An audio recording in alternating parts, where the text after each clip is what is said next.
BJP core committee సమావేశం ముగిసింది. Party జాతీయ ప్రధాన కార్యదర్శి సునీల్ బన్సీ సమావేశంలో పాల్గొన్నారు. ఉపాధ్యాయ ఎమ్మెల్సీ స్థానం ఎన్నికపై సమావేశంలో చర్చించారు. ఆపరేషన్ ఆకర్ష్ను వేగవంతం చేయడంతో పాటు టీఆర్ఎస్ వైఫల్యాలను ప్రజల్లోకి తీసుకెళ్లాలని బన్సీలాల్ సూచించారు. కేంద్ర ప్రభుత్వ పథకాలను ప్రజలకు అర్థమయ్యేలా వివరించాలని కూడా ఆదేశించారు.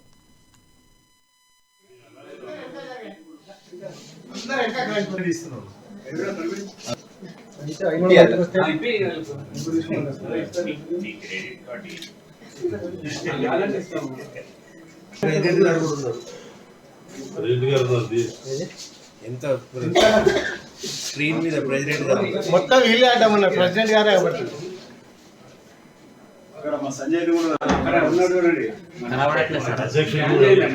వీళ్ళందరూ జరగాలి. వీళ్ళందరూ అడ్డం మాట్లాడండి అధ్యక్ష.